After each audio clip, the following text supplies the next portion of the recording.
Hello, and good evening, everybody. My name is Daniel Fitzpatrick. I'm the Membership and Engagement here at the International Relations Council.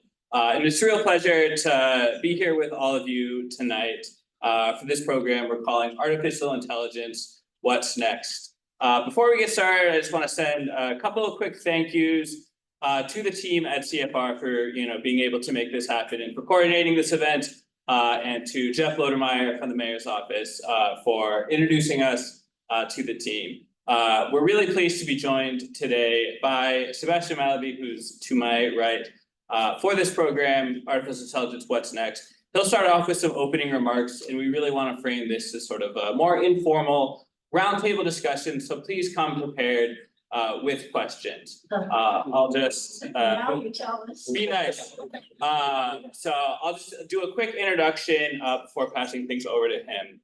Sebastian Mallaby is the Paul A. Volcker Senior Fellow for International Economics at the Council on Foreign Relations, an experienced journalist and public speaker, a two-time finalist for the Pulitzer.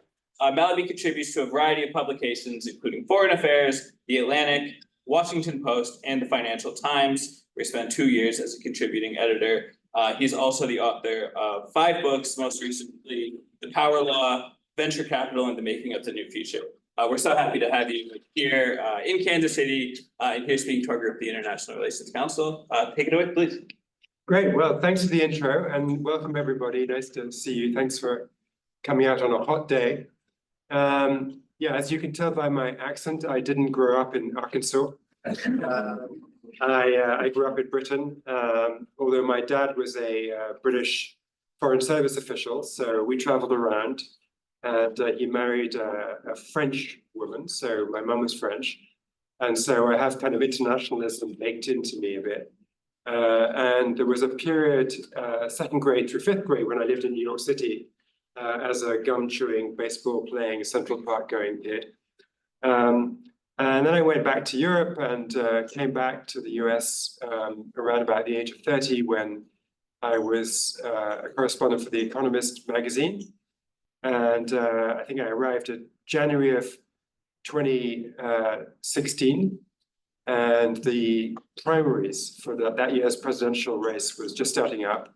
And before I went to Iowa, I came to Kansas to check out Bob Dole's kind of origin story, since he was the front runner for the Republican nomination. And we're not quite in Kansas, but we're near. And so I thought I'd just mention it's the full circle feeling of being back here. I've done 5 books, as you just heard. The next one is going to be about artificial intelligence. I kind of take a long time with these things. It takes me 3 or 4 years to do the research. I interview hundreds of people. I sit down with them for 2 hours or so at a time. I often go back and see people. I record all this stuff, and I really try to go native as much as possible so that I can understand the subject from the inside and then try to explain it to the outside world with some authority and detail.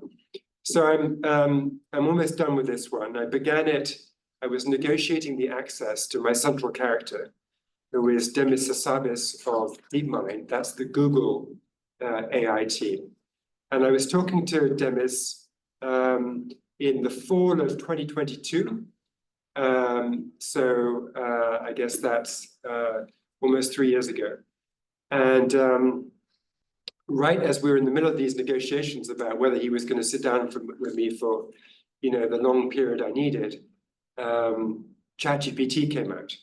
And so AI went from a slightly specialist niche thing to something that everybody was tearing their hair out about, and it was sort of like the household obsession.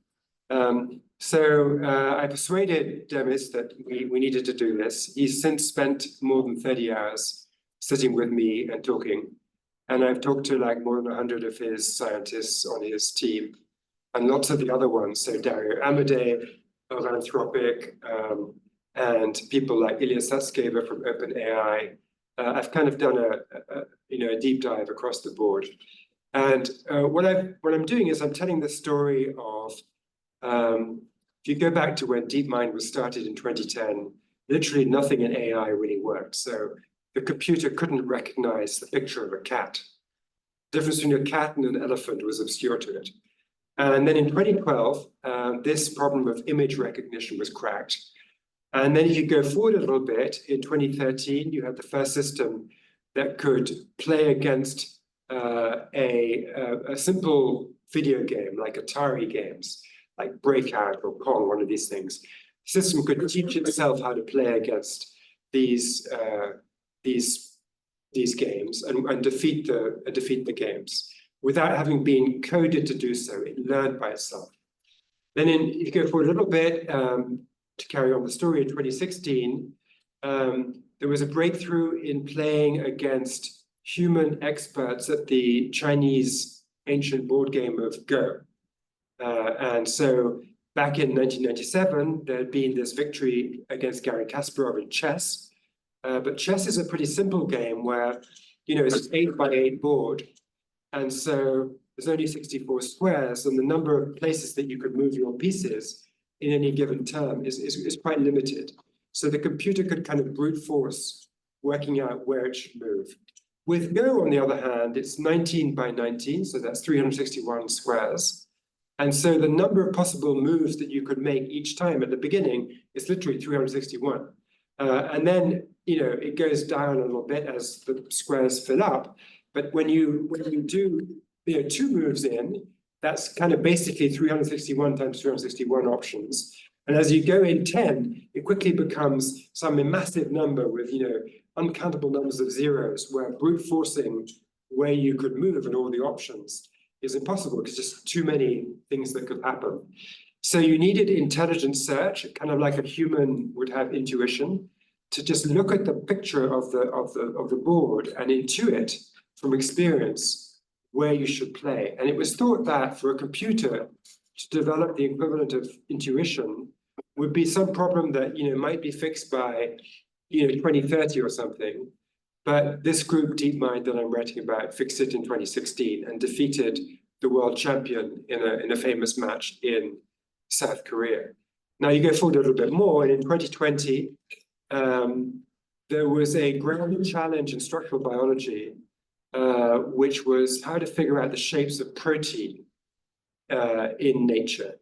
And proteins are these sort of micro factories in our bodies and in plants and all of nature that produce, a lot of the things that make us work. So our blood is sort of based on protein structures, and our bones are, and everything is based on different shapes of protein. And the shapes are even more complicated than Go, in the sense that they comprise, atoms stacked on each other, or molecules stacked on each other that bend in different ways. And if you add up all the possible bends of each different molecule in the protein structure, the number of possible permutations is even bigger than if you think through the possible permutations in the game of Go. So an incredibly complicated challenge, and DeepMind solved this one too. And it just won the Nobel Prize for doing this in 2024. And in fact, going from solving a problem in 2020 to getting a Nobel Prize in chemistry for having solved it 4 years later, this is a sort of land speed record in going from the breakthrough in science to winning the Nobel Prize for it. Because normally it takes, 20 years or something for the academic citations to build up and for the Nobel Committee to be convinced that this is really a science-changing breakthrough. But this protein folding breakthrough was so radically transformative that within about 3 years, the number of academic citations was sort of off the charts.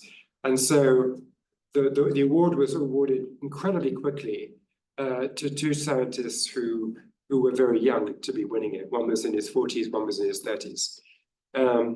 And so that was another breakthrough through AI. And this was the backdrop to then ChatGPT coming and the advent of large language models. So we've had this incredible acceleration of progress in artificial intelligence. And what I want to do for another few minutes is talk about what next. But then, I'd like to just open it up and ask you anything you want, whether it's about how you regulate it, whether it's safe, what it will do to jobs, anything you're interested in, I'm interested in trying to answer.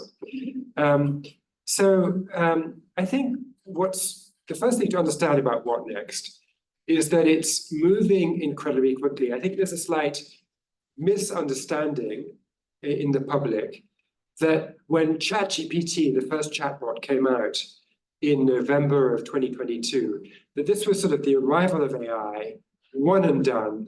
Now we have a chatbot, okay, we've had that. The reality is that underneath the hood of ChatGPT and in the rival systems like Gemini, which Google DeepMind does, that's the one I'm mostly writing about, or Anthropic, which is another rival, which has a chatbot called Claude.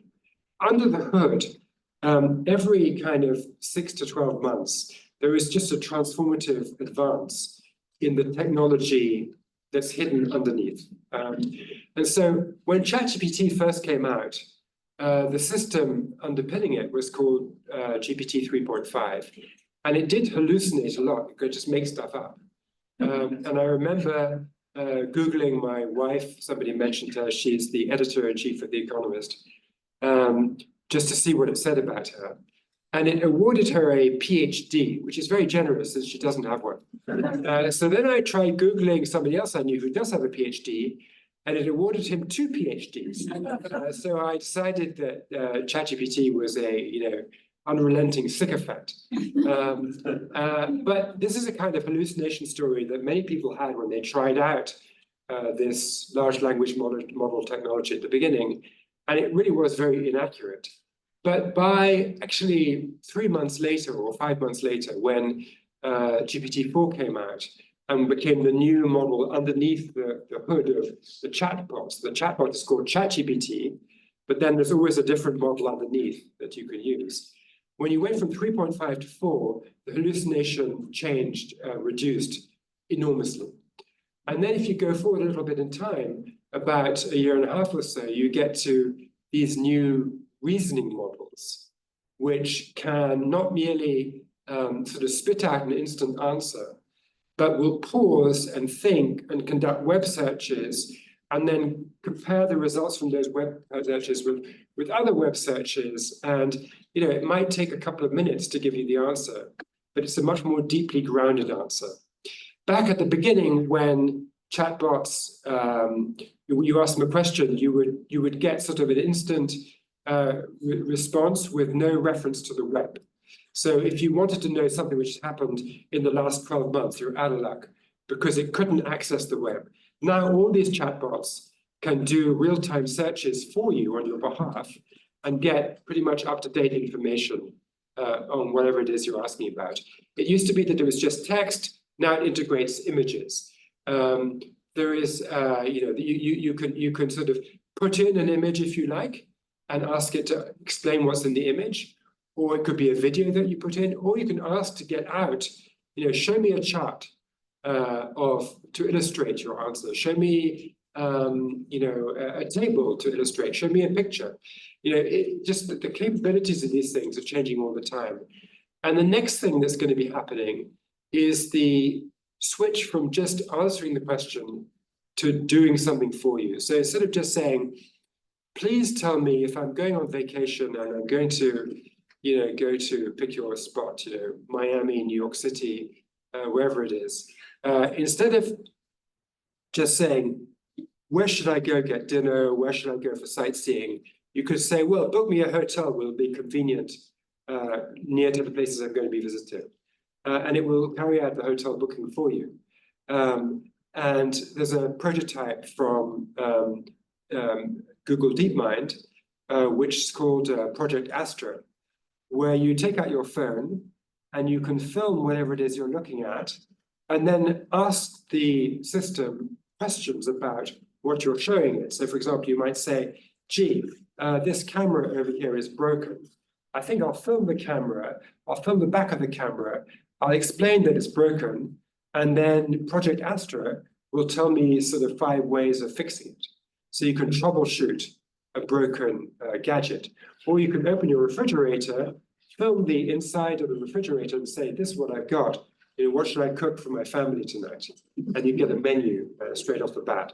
So this agentic kind of model that can act and not just sort of tell you facts. It's not just Q&A. It's Q and A and action. I think that is what's coming next, and it's going to be quite exciting. So I'm happy to carry on talking, but I'm also happy to stop there for a second and see if you have any questions. If you don't, I will. Okay, go ahead. Yeah. How many of all these for chatbots or whatever that are out there will survive? Or will we see a giant merger into one big system or few big systems? Yeah, that's a great question. So it used to be, at the beginning of the story, it was thought to be so difficult to make this stuff that nobody could imagine there being more than one system, because it was sort of the rule that you have to kind of combine everybody's intelligence, all be on one team, and then maybe together you could try to build this thing. And that turns out to have been a totally false expectation. And because it's such a powerful technology and so exciting to people, you've got multiple efforts to build it. So the top three are OpenAI with ChatGPT, Google DeepMind, which has this Gemini series, Anthropic, which has Claude. Then there's the latecomer, which is, I'll mention next, Grok, which is the model from XAI from Elon Musk, started later, but has ramped up very fast. Then there are things like Meta, which has a model called Llama. A little bit different because it's so-called open weight. Any computer scientist, developer can download the whole model and alter the details of how it's built. So that's and now you've got these Chinese competitors. So DeepSeek is a famous example. In February of this year, they released one called DeepSeek R1, which was a bit of a shock because now you had a Chinese lab which had a frontier competitor model. And now other Chinese labs are doing the same thing. So Alibaba has one, Tencent has one. There's one in France, Mistral is the French company. There's a couple gearing up in the Middle East, in Saudi Arabia and UAE. So I don't know, it adds up to maybe 10, which are building really frontier models. Are they all going to survive? I think in business terms, it's not clear they will all survive, because these things are expensive to develop, and unless you have a moat, you have to charge money for this to make back the cash that you're spending on building it. And I'm not sure how you charge people for a product unless it's a differentiated product that's really different to somebody else's. Otherwise, how do you compete? So I think what we're looking at is that the big tech companies will need to have their own AI offering, because it'll be kind of table stakes to be in the game. It's like, if you're Apple, if you're Amazon, you can't be depending on your rivals' AI. So all of those are going to have their own AI. So at the moment, of the big tech platforms, you've already got Google, which has a very good one. You've got Microsoft, which has an alliance with OpenAI, but doesn't trust OpenAI because OpenAI fired its boss, Sam Altman, then reinstated him after 5 days. It was all a mess. And so the conclusion that Microsoft drew from that episode was, don't trust those, startup-y, entrepreneurial, slightly flaky, chaotic people. We better develop our own AI. So they immediately hired this guy called Mustafa Suleyman to develop the Microsoft rival to the Microsoft partner, if you see what I mean. So Microsoft used to get its AI from OpenAI, doesn't trust them anymore. So while it's still getting that OpenAI stuff, it's also building its internal competitor to its partner. So it's all a bit complicated. Then you've got groups like Amazon and Apple that haven't done much, but I bet they're going to buy one of the smaller labs. So one of them might buy Anthropic, for example. Then you've got Meta with Facebook and WhatsApp, and they're developing their own one internally. So clearly they're going to have one. So I think the way it all nets out is that there'll be, because we've got sort of 5 or 6, big tech companies. If they've all got one, there'll be about 6 US contenders. Then there'll be a few foreign ones. And I think that's how it's going to go. So do you see it? Once upon a time, there was a whole bunch of different word processing software and spreadsheets and so forth. Do you see that day where all of a sudden it becomes one then? As opposed, like, it'd be Microsoft AI, let's say, as the one only. Because if you look at Google, Google's pretty well the dominant one out there for our searching that we do our normal stuff with. Yeah. Not that there are others out there, but if you ask people what they use, they'd probably say it's 80%, 90% use Google. Sure. So do you see it going that way with AI, that all of a sudden we get to that? And the reason I asked that question then next is in the medical industry, when you go to doctors and all that, and I can still see that they're not totally there yet. I mean, Right. they're still trying to figure out what the problem is. And so they understand 5%, but they need to get up to 40%. When do we get there? Yeah. So two questions. That's two questions. Great. So I think, I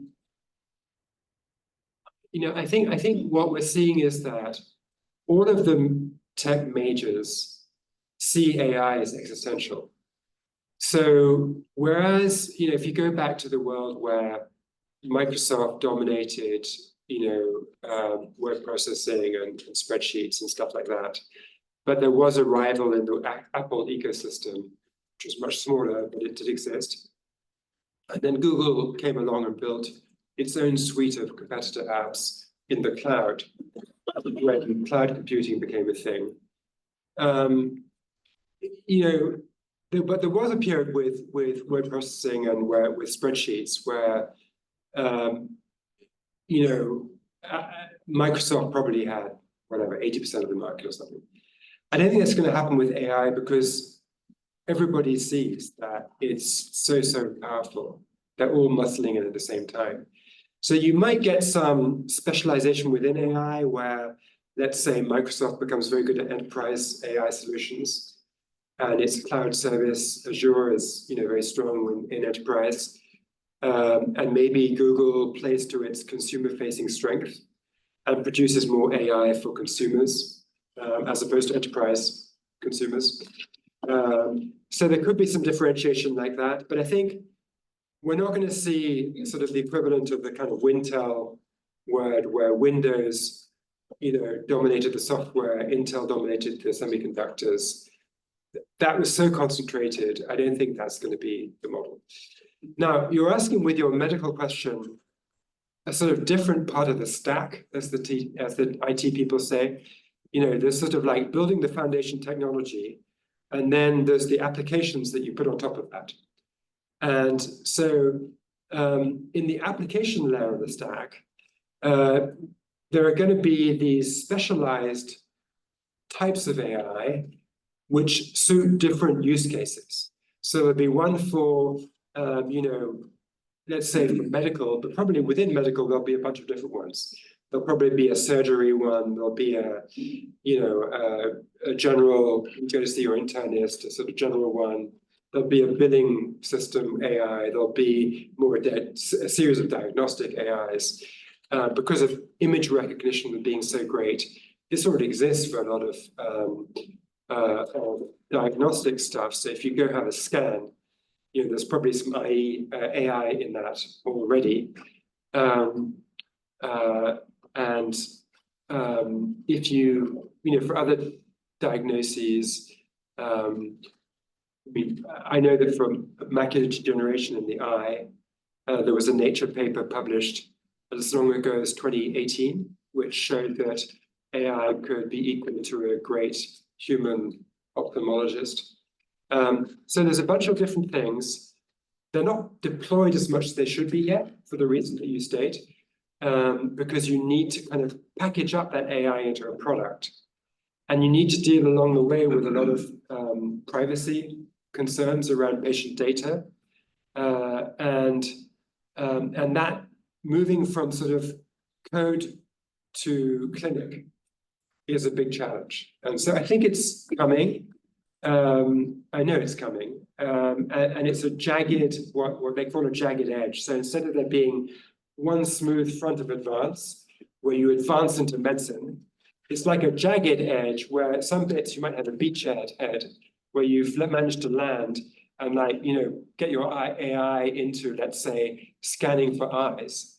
But then over here, there's some other thing where it hasn't advanced yet. So I think this is the exciting thing that we're going to see happen in the next few years. And for example, if you take legal services, law is something, we were just talking about the law before, where I'm kind of relieved on behalf of my 24-year-old son, which he's just graduated from law school, and he's probably going to get a job before AI is too entrenched there. Because clearly, analyzing legal documents is something that AI can already do really, really well, really, really fast, and much more efficiently than my son can do it. But there are all kinds of client confidentiality, things around. You can't just upload your corporate client's documents into some AI system when you're not sure it's going to be totally confidential. And so you need to really get comfortable with things like confidentiality. You have to be sure it's not going to make stuff up. There are all these stories of the AI producing a fantastic precedent on which the attorney can base the case, and then the precedent's actually invented, and the attorney gets fired. So it's another of those jagged edge things. And I think, the current crop of 24-year-olds just about going to slip in the door and get a job. I hope that, there's an interesting question here, which is, let's say you're a big law firm. And let's say that in 3 years, you've solved all these problems about confidentiality. You're convinced that it's not going to hallucinate anymore. You've built in a system to check for hallucination. You have one AI that will get you an answer, and then a second AI which will check the first AI's answer. And so you're very confident that this is all going to work. But you kind of still need human beings, because the corporate clients are still humans, and they would like to speak to a human. And so you need human-to-human interaction. So you need to hire humans and train humans to interact with the corporate humans, who are your corporate customers. So what are you going to do? You're not going to quit hiring 24-year-olds, because you sort of need them to be your future human-to-human interface. So you probably might hire fewer of them, but you still need to hire some. So we don't know how that's going to play out precisely.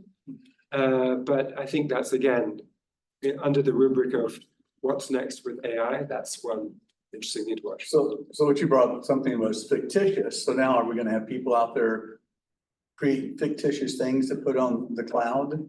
So all of a sudden now these lawyers think they got this good information, and someone decides to go put 2,000 of these whatever pieces of information, then AI then comes and grabs that information and says, oh, that's a case that existed, that didn't exist? I mean, I think naively, yeah, that's what one would expect. But I think these things are very sophisticated. And I mean, so this new wave of thinking models, I mean, I should have done this before, actually, at the beginning. Hands up who's actually used any kind of AI directly, okay, just about everybody. Do you think you've used a reasoning model? Do you know what I mean by that? No. So if you go, let me ask another one. Who has a subscription to one of these things like ChatGPT, where you pay money every month? Okay, a few. So probably you have access to these reasoning models, or you might even have some access without paying. But the way you sort of the kind of tell the sign that you're on one of these things is that. So if you take the example of ChatGPT, the most up-to-date non-reasoning model is called GPT 4.5 experimental, or you might be using 4, just GPT 4. So that's a very strong model, but it's designed to give you a quick answer. The reasoning models are designed to back up and wait a bit and think for a little while before they give any answer. And the numbers on those, 03 is kind of the frontier for the reasoning model. So not GPT 4 or 4.0, but 03.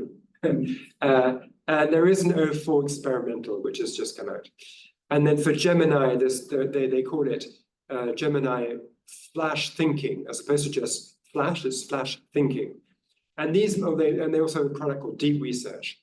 And when you ask them a question, they start thinking and they output some thinking tokens, and you can read the chain of thought. And it says, the user is asking me to plot, let's say, who did Google hire from rival AI labs in the last 6 months who might have brought fresh talent into Google at the expense of Anthropic or OpenAI. So you know, to help the user with this, I'm going to search LinkedIn, and I'm going to look at computer scientists on LinkedIn and see who of them seems to have changed jobs. And you can watch it, you know, as it's thinking about LinkedIn, it's looking through LinkedIn. Then it says, I've identified, you know, 42 people who might have changed jobs to help the user. I'm cross-checking these with resumes of these scientists to see if they confirm that they've moved. So it's like cross-checking things for you. And then it will, you know, cross-checking with media reports and newsletters produced by technology media to see if it confirms information from LinkedIn and from online resumes. So it's pretty darn good, right? And another way of expressing this thing is that there are these tests, these benchmark tests that are supposed to, you know, gauge the accuracy of AI models. And when there was one called the MMLU, something like Massive Multitask Language Understanding. And this aggregates 57 different kinds of tests, from logic to mathematics to historical knowledge to sort of other quizzes, image recognition, a whole bunch of different things. And they've tested human experts on this set of tests. And human experts, who are obviously better than most of us, get about kind of 87, 88%, 89%, something like that. And AI gets pretty much the same now. So it's right up there with human experts, much better than average humans in terms of accuracy. Of course, it's way faster than humans. Doesn't go to sleep, doesn't take a coffee break, etc. And so it actually hallucinates now no more than humans do. And as somebody who, you know, used to be a journalist for the first sort of 20 years of my career, you know, I was trained to never trust one source. You needed to have two sources of everything before you could print something. And I kind of know how to ask questions in a way that makes it less likely I get a bad answer, right? Instead of saying, oh, can you confirm that such and such happened? You say, well, what happened? And then if they say what you're expecting, that's proper confirmation. You're not biasing the answer by phrasing the question in a way that causes somebody to be suggested into answering the way you want. So, you know, I'm trained to ask questions to get good answers. And I do that with humans, and I do that with AI. And I think AI is better than humans. And when I have 2 or 3 different AIs on my browser, so I can flip from the Google one to the OpenAI one to the Anthropic one, and I cross-check on something, you know, I'm pretty confident that in the end I've got the right answers. I think this hallucination problem is going to be okay. Well, example I bring up, I'm sorry. No, go on, you're on a roll. So the example I bring up is like Caitlin Clark. Supposedly she was gonna go over and play in Europe for you, okay? And turned out it never was true.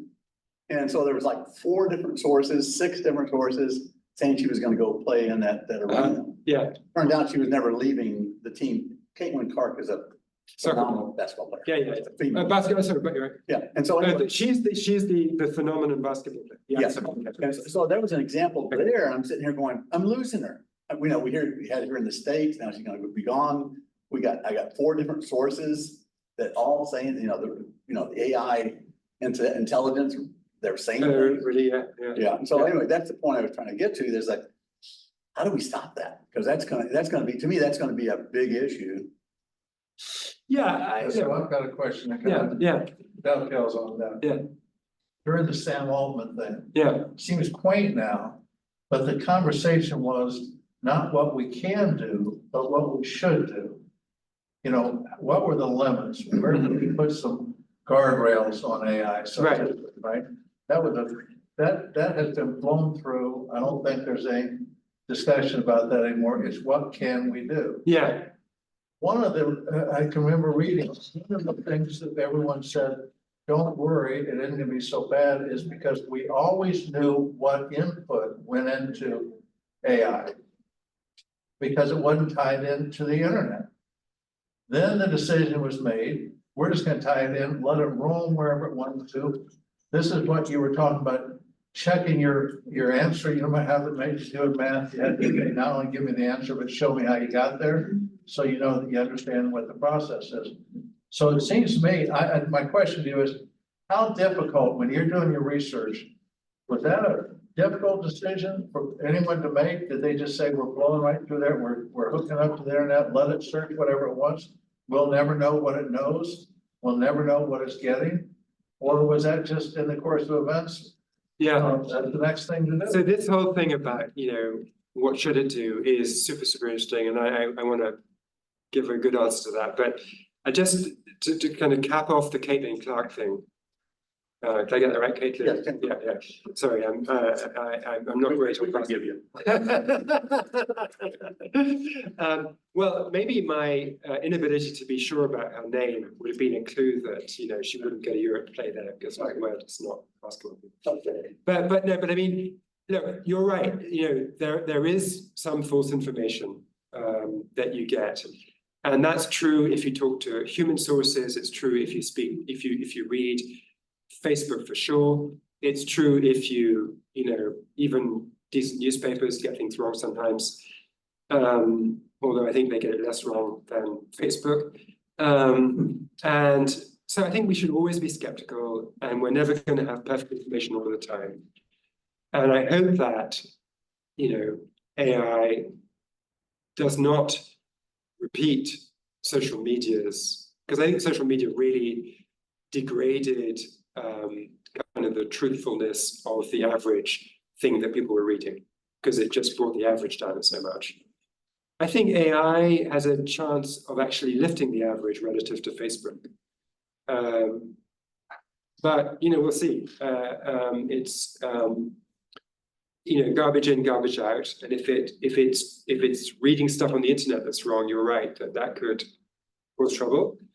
I hope it can be trained to cross-check, but maybe if you cross-check and it finds 3 different sources saying Caitlin Clark's going to Europe, it'll get it wrong. I mean, we will never have perfect information, but I actually don't think it's going to cause a race to the bottom in the quality. Let me go to this safety thing. So I want to start by saying that one of the most amazing and sort of spine-tingling discoveries about my whole 3 years of looking into this has been the way that safety concerns about AI were baked into the origin of all the people who got interested in trying to build it from the start. And so DeepMind, this Google company I'm writing about, got started when the 2 founders met each other in 2009, and they met each other at a safety lecture, an AI safety lecture, where one of them was giving the lecture and the other one was fascinated by it. And then they got talking about safety and they started to do a company together.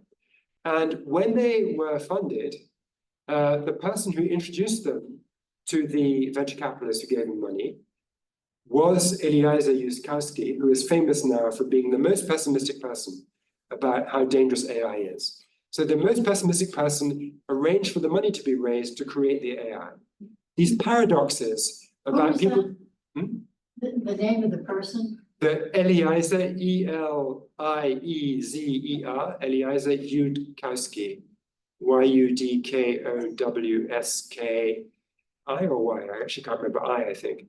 I mean, if you look up this name, you'll find a magazine article, Time magazine, in 2023, where he advocates the Air Force to destroy AI data centers because he's so scared of AI that he thinks he should just call in some strikes and get rid of it.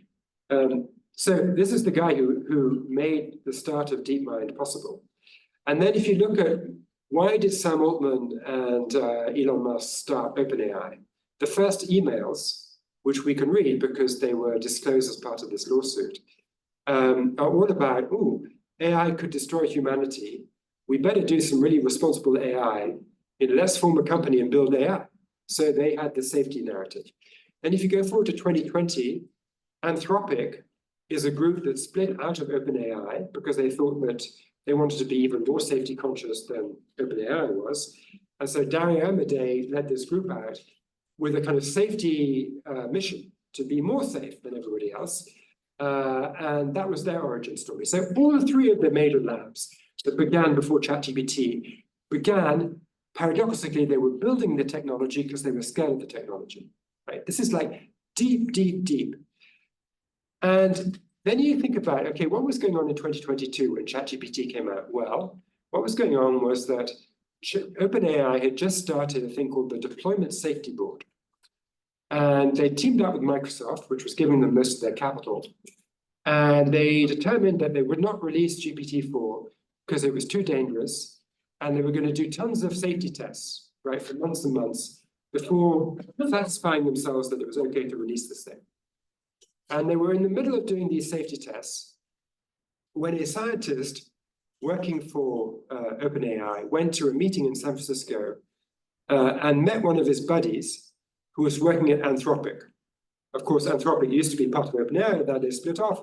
So he goes to this meeting in San Francisco. It's a safety meeting. They're there to talk about AI safety and how scared they are of existential risk and the robots are going to come after us. And they're talking about risk and how dangerous it is. And the Anthropic guy says, oh, we've got a chatbot at Anthropic. We're thinking we might release it. And the OpenAI guy goes, oh, you might release it. And he goes back and tells Sam Altman. And Altman says, God damn it, we've got to get ours out first. You've got 2 weeks to ship it. And then they rush to the exit and they release this thing in 2 weeks. And then the most almighty race opens up. And now everybody is racing. Anthropic wasn't going to release this, but 2 weeks after ChatGPT, it starts tweeting out things about what its chatbot can do. DeepMind and Google go into red alert, and they've got to rush their thing out as fast as they possibly can. They start doing complete corporate reorganization internally. Race. Everybody's racing. And Meta gets involved, and the Chinese get involved. Everybody gets involved, and then everybody's racing forward, and the safety oversight group within OpenAI, that's what you're referring to, in late 2023 said, my goodness, this race is way too dangerous. We're going to fire Sam Altman. It's just too dangerous. And Altman just turns around and fires him. Because by this point, the corporate interests and just like the race dynamics are such that you can't slow down anymore. Because if you're a company investing money, you need to ship the product and be there early. But also, even if you're not thinking about it in money terms, everybody in this race is frightened of the technology, but also thinks, I'm a good guy. If I build it first, I'll be responsible, I'll control it. So I better ship it before everybody else, because I don't know if those people over there, they might not be good guys, but I'm a good guy, and my friend over here who I'm building it, who's at the next desk from me, we're good guys, we're responsible. So we want to win. And that is the logic inside Anthropic. That is the logic inside OpenAI. They all think they're the good guys and they all want to be first. And that just is an unbreakable. The only way you can break this race dynamic is if the government was to come along and force everybody to slow down at once. And the Biden administration kind of thought about that. And they had a very smart group of people actually who thought pretty seriously about this. But at the end of the day, they didn't want to slow down the labs too much. Why? Because there's another race going on at a different level. There's one race at the OpenAI versus Google level. There's a new race at the US versus China level. And because of the international US versus China thing, that race meant you couldn't solve the intra-US race at home. So you're right. Now nobody talks anymore about what should it do. It's like, what will it do? What can it do? And I'm afraid in a world of US-China competition, that's not going to change. And so, we may not like it, but we're not going to control it. Did you find there was a discussion that at least while we know what sources the computer has, we can check those sources. This is to the question that the gentleman asked, is that if I can check the sources, I can know what, as soon as I tie it up and let it roam free, any source it wants, whether people have loaded the internet with information they know is false or not, it's all the equivalent to with AI. And so that, but to me, that always looked like a Rubicon. Do we give it free range or do we control input? And I just wondered, in your research, was that just one of those things, we're here, we're going, who cares? I want my AI to have more information than the other guy's AI, so I'm gonna tie it. It was actually pretty early on that the labs began to just pile the whole internet in there pretty much, without caring about the quality. They just wanted lots and lots and lots of data.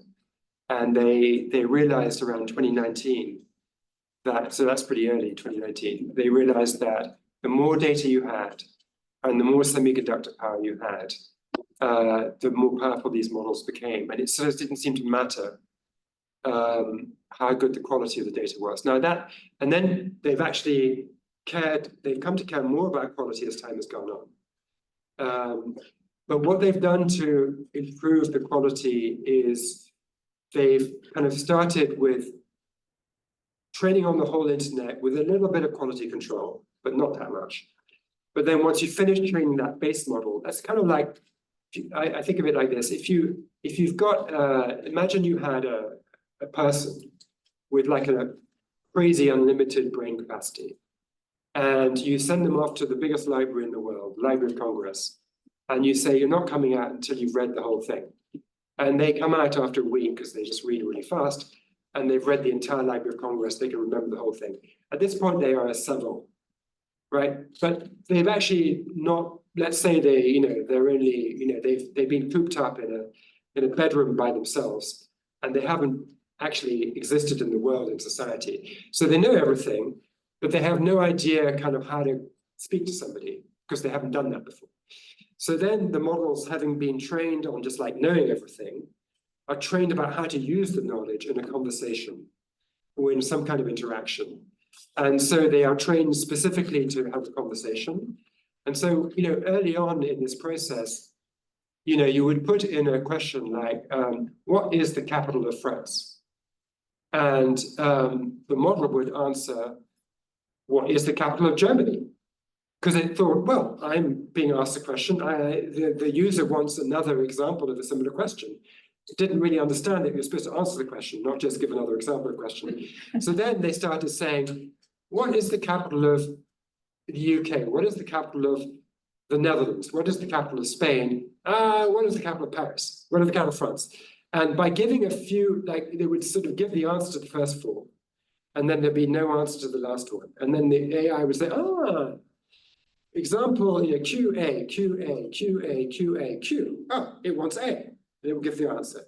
So you sort of prompt the model into understanding what it is to have a conversation. And so there's all this sort of layer of sophistication that is trained on top, including the sophistication of trying to sort out bad information from good information by checking things with a search and all that. So it's not quite as simple as saying it went from good information in to then garbage in. The Rubicon has been a bit more messy. I have a question. Yeah.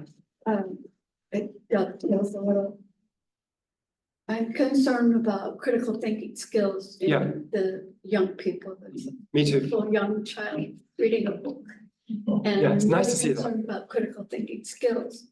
And if our students are doing exactly learning by this example that you just laid out, which is like pre-programmed answers, they're not going to learn how to do critical thinking skills. They're not going to learn them.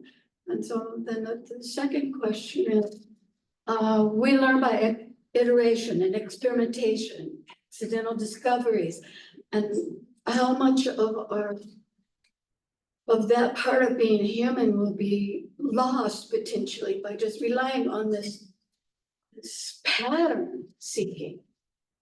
Yeah, I think the critical thinking is super important. And I mean, obviously I feel this personally since it's sort of my whole life, right? You know, the construction of complex arguments over 400 pages is an example of critical thinking.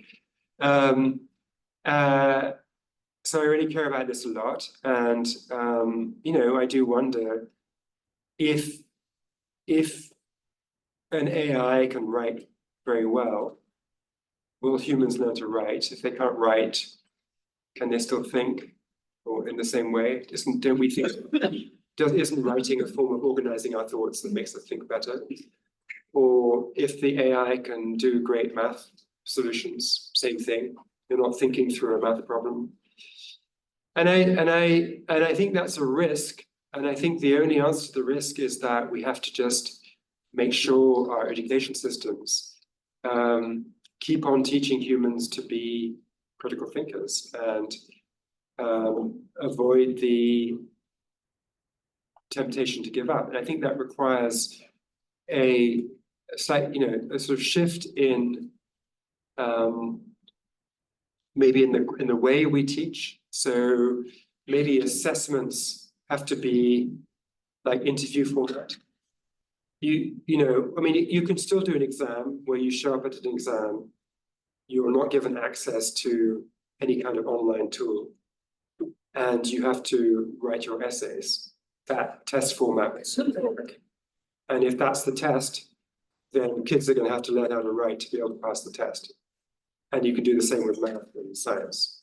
So you could just stick to that format. But I think also in a classroom setting, there's going to be an onus on teamwork in the classroom, oral presentation, kids getting up and talking to their peers, debating becomes very important, humans debating other humans. I think there are lots of forms of critical thinking which get away from writing. I hope writing doesn't get lost. But the good thing is there are many forms of critical thinking that we have to. Can I ask a Yeah. follow-up? I'm also very concerned about bias because I have a career working with Native people and traditional ecological knowledge and other forms of knowledge that are not written and are certainly not in the large language models. And when you go out and meet with indigenous people and you learn so much, how do we take the potential for bias in our answers with that information being excluded from the large language models? How do we encourage the value of the traditional ecological knowledge and other traditional wisdoms that are not in language models? And of course, you know, you mentioned how the languages matter in the different AIs, French, English, Chinese, and the words that aren't particular, and culture and language and people and place work together. Are we losing some things by potentially relying too heavily on the AI for answers? Look, I think this is something that can be addressed. So I think if we, you know, if we take the example of sort of specialized ecological traditional knowledge, you know, if it really isn't written down anywhere, I mean, it must be written down somewhere a bit. If it's not, maybe it should be. Maybe that's a mission for ecological groups. And once it's written down, it can be part of a training set. And once it's in the training set for AI, then users who would like that specialized ecological knowledge can ask for it. You can say to the AI, I want specialized ecological knowledge. Please answer the following question. And it'll be in the training set and it'll be surfaced in the answer to the extent that the user is sort of asking for that stuff. And so, you know, in the world as we have it today, there is unfortunately probably a limited number of human beings who seek out that knowledge in the pre-AI world. But the ones who do seek it out will be able to seek it out in the post-AI world if it's added to training sets. And the other thing I would say is that you could certainly imagine very easily specialized AIs that are only doing that ecological. I don't know if any of you have used Notebook LM. Anybody know what that is? So Notebook LM is a Google product which allows you to have a folder into which you put documents. And I think it can also do images, which are your documents. So I might have a whole bunch of notes from interviewing 6 different people, and I could put the transcript of those conversations into one folder. And I can ask the AI, hey, the 6 people I talked to, what did they say about what happened with AI in 2019? And then the AI will look through my notes, my conversations, and surface an answer that specifically draws on what I've put in, not just like random stuff from the internet. And it will say, you know, of the 6 people you talked to, 4 of them mentioned the developments in 2019. 1 of them said the following, and then there's a little thing you can click on, which takes you precisely to the transcript place where that part of the conversation is happening. And then the second person says something else about it, and it gives you a summary, and you can click again. So it's very good at, and this is just one example of a sort of bespoke AI that will help you to access pools of knowledge that you've curated, and it's for you. Super easy to use. So one final question. We're gonna talk Oh, sorry. Skynet. Skynet, yes. Skynet was the system that in the Terminator. Yes. That precipitated World War III. And thinking of that in a realistic context, that what I see that this AI are data hogs. You know, and the huge difference between that they're not using intuition. You know, and what many people in my mind think is AI are just are complex repeated searches and stores of previous searches. I'm not familiar with the paid systems. I've heard talk about them, but I've worked in developing filtering for sister systems before. But I'm curious about your response. So just let me throw it out simply that we have all these servers, and in order for Skynet to come into existence, it has to have its own consciousness. So it just takes one of the thousands and then starts asking questions itself in there. And eventually it comes up with these series of questions. Well, what's the greatest threat to us? And then it has to defend against that threat. And then it can incubate in the, how in the world can I'm not comforted by your addressing the security concern. I know it's terribly hypothetical. I will die before it happens, I hope. But how can we be assured that humans are behind the wheel versus? Yeah. Look, I've talked to a lot of people about this exact question. And it's part of the obsession. The people who are building it are obsessed with the Skynet question. In fact, one day, my central character, the founder of DeepMind, was being shown around the SpaceX factory, and he saw there was a computer server cupboard, and on the server cupboard it said Skynet. Elon had Skynet written on there, and Elon thinks it's funny, but it's not actually that funny. And so, but this sort of Skynet, you know, I mean, people used to show up at DeepMind in the early days when they were kind of trying to make the system do basic stuff and say, okay, guys, let's build Terminators. I mean, it's in the language of everybody. They're all thinking about this. And having talked to lots and lots and lots of them about the Skynet danger that you're describing, I think the honest answer is that it is a low probability but not impossible future. It really isn't impossible. And that's the reality that I have to report. And, you know, the Nobel Prize winner, Jeff Hinton, who won the Nobel Prize for like his, you know, parenting deep neural networks. You know, I sat in his kitchen in Toronto for 2 hours debating him on this because I kind of walked in determined not to believe that Skynet was possible, and he basically persuaded me it was.